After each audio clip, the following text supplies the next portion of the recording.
Hi guys, अस्सलाम वालेकुम। मैं हूँ सैयदा शारका बतूल जैदी। कैसे हैं आप सब लोग? उम्मीद करती हूँ कि आप सब लोग ठीक होंगे, खैरियत से होंगे। Welcome back to my YouTube channel and welcome back to another vlog. और गाइस, आज मैं जा रही हूँ बुद्ध के इमाम बारगाह जो कराची PSS 2 नूरानी कबाब से थोड़ा सा आगे जाके है। मैं पहले भी वहाँ पर गई थी और मैंने व्लॉग बनाया था, उसको आप लोगों ने बहुत पसंद किया था और इंशाल्लाह ये व्लॉग भी आप लोगों को बहुत पसंद आएगा। तब मुझे इतनी इन्फॉर्मेशन नहीं थी कि वो इमाम बारगाह कैसे बनाए और किसको बशारत हुई थी, लेकिन अब मैंने इमाम बारगाह के अंदर जो आंटी होती है उनसे इन्फॉर्मेशन ली है, तो मैंने सोचा कि मैं फिर से व्लॉग बनाऊँ और आप सब लोगों को भी गाइड कर देती हूँ कि कैसे नमाज़ वगैरह पढ़नी है। तो व्लॉग को एंड तक लाजमी देखिएगा, मेरे चैनल को सब्सक्राइब कर दिएगा ताकि मेरी हर आने वाली वीडियो और हर आने वाला व्लॉग आप सब लोगों तक पहुंच सके। तो आइए चलता है इमाम बारगाह। आज मैं आप सब लोगों को इमाम बारगाह की ज़ियारत करवाऊंगी। दरगाह भी कहते हैं और इमाम बारगाह भी कहते हैं। मैं आप सबके लिए सुबह जल्दी गई थी क्योंकि क्राउड कम होता है सुबह में, तो सुकून से वीडियो बन गई। और शाम में काफ़ी रश होता है कि नमाज और ज़ियारत दोनों करने की जगह नहीं मिलती। इस इमाम बारगाह में काफ़ी दुआएं कबूल होती हैं। बहुत फेमस इमाम बारगाह ये कराची में। इस इमाम बारगाह का नाम इमाम बारगाह मूसा काज़िम अदरिकनी अलैहिस्सलाम है। ये इमाम बारगाह काफ़ी कदीमी पुराना है, 50 साल से भी ज़्यादा। यहाँ बहुत मन्नतें मुरादें पूरी हुई हैं। इनफैक्ट मेरी भी पूरी हुई है अल्हम्दुलिल्लाह। इस इमाम बारगाह की कुछ इन्फॉर्मेशन मैं आपको देती हूँ जितनी मुझे उन आंटी से मिली है। जिनकी औलाद नहीं हो रही होती है तो ये झूले आंटी उनको देती हैं तो उनकी औलाद हो जाती है। दैन फिर वो यहाँ नियाज दिलाने आते हैं कश्ती पर। बेसिकली इस जगह को कश्ती कहते हैं। सामने जो आप लोग गेट देख रहे हैं ये जेंट्स की साइड है और इस तरफ वाली लेडीज़ की साइड है। ये इमाम बारगाह बशारती इमाम बारगाह है। बहरैन में बीबी जॉन को बशारत हुई थी ख्वाब में कि आप कराची जाकर इमाम बारगाह बनाएं। अच्छा, बीबी जॉन एक बहुत बड़ी शख्सियत थी, नमाज रोज़े की पाबंद, तो ये कराची आई और इन्होंने ये इमाम बारगाह बनाया। ये याद रहे कि ख्वाब में मौला इमाम मूसा काज़िम अलैहिस्सलाम ख़ुद तशरीफ़ लाए थे, तभी इस इमाम बारगाह का नाम बुध का इमाम बारगाह मूसा काज़िम अलैहिस्सलाम अदरिकनी है। क्योंकि बुध का दिन इमाम मूसा काज़िम अलैहिस्सलाम से मंसूब है और इसीलिए ये बुध के दिन खुलता है। टाइमिंग सुबह 8 बजे से रात 12 बजे तक है और सुबह के 12:30 बजे जो है वो नियाज वगैरह भी डिस्ट्रीब्यूट होती है।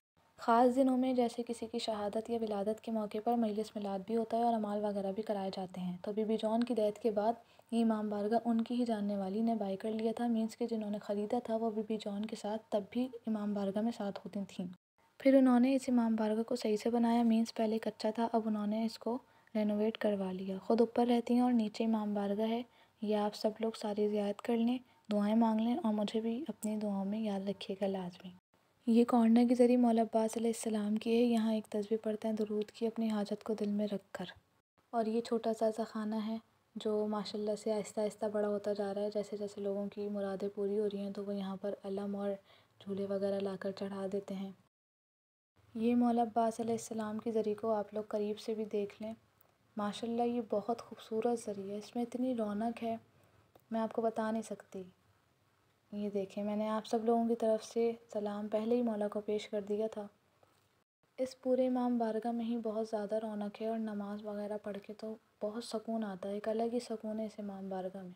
जो जा चुके हैं उनको पता होगा, जो नहीं गए तो वो लाजमी एक दफ़ा मेरे कहने पर ज़रूर जाएं इस इमाम बारगाह में। ये एक अलम का कॉर्नर है और यहाँ पर एक तस्बीह पढ़नी होती है दुरूद की। अब ये नमाज़ एरिया है। जो आंटीज़ खड़े होकर नमाज़ नहीं पढ़ सकती तो उनके लिए ये चेयर्स हैं कि वो बैठकर सुकून से नमाज़ पढ़ लें। यहाँ पर ये आंटी दुआएं पढ़ रही थी। ये सारा एरिया, हॉल कह लें, एरिया कह लें, ये फुल होता है रात को। यहाँ पर बिल्कुल पाँव रखने की जगह नहीं होती। नमाज़ बता देती हूँ कि कैसे पढ़नी है। नियत करती हूँ या करता हूँ 2 रकत नमाज इमाम मूसा काज़िम की सुन्नत क़ुर्बतन इल्लल्लाह अल्लाहु अकबर। पहली रकत में अलम के बाद 12 मरतबा सूरह इखलास और दूसरी रकत में भी सेम। कुनूत भी लाजमी पढ़ना है, फिर दुरूद की तस्बीह पढ़नी है और फिर या सय्यदी या मौलाई मूसा इब्न जाफ़र बाबुल हवाइज अदरिकनी अदरिकनी अदरिकनी।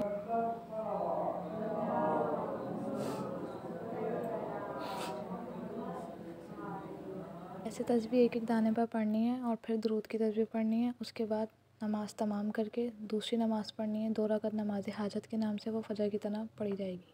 इस इमाम बारगाह में जब आप कोई मन्नत मांगेंगे तो आपको 7 बुत लाजमी करने होंगे तो मुराद इंशाल्लाह पूरी हो जाएगी। और अगर किसी वजह से एक बुत नहीं जा पाया तो उसकी जगह दूसरे बुत से ले लेगा, लेकिन मन्नत के तौर पर 7 बुत की हाजिरी ज़रूरी है। हो सकता है कि तीसरे हफ्ते में मन्नत पूरी हो जाए, मौला के सदक़े में जल्दी भी हो जाती है और 7 बुत भी लग जाती है। तो वहाँ से आई थी। वो बड़ी रूहानी शख्सियत थी, मतलब खुद भी बहुत ज़्यादा वो इबादत गुजार खातून थी, बहुत पढ़ाई की करती थी, बहुत मतलब जो है मरीजों को शिफा के लिए वो पढ़ के काली मिर्ची पढ़ के देती थी। उससे इतना मतलब उनकी पढ़ाई में इतना इन्हीं आंटी ने मुझे इन्फॉर्मेशन दी थी और यही आंटी सबको बता रही थी कि कैसे कैसे इमाम बारगाह बना। तो ये आपने क्लिप देखा। और गाइज़ मैं यहाँ पर घर आ चुकी हूँ। उम्मीद करती हूँ कि आप लोगों को मेरा व्लॉग पसंद आया होगा। आपने तमाम ज़ियारतें कर ली होंगी और अपनी ज़ियारतों में और अपनी दुआओं में मुझे भी याद रखा होगा। मुझे कमेंट्स में लाजमी बता दिएगा कि आपको किस तरह के व्लॉग चाहिए, क्या कौन से इमाम बारगाह में जाऊँ और कहाँ जाकर मैं आप लोगों के लिए व्लॉग बनाऊँ। तो मुझे लाजमी कमेंट्स में बता दिएगा।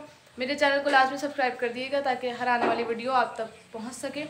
मिलते हैं नेक्स्ट व्लॉग में, नेक्स्ट वीडियो में। तब तक के लिए अल्लाह हाफिज़, मौला वारिस।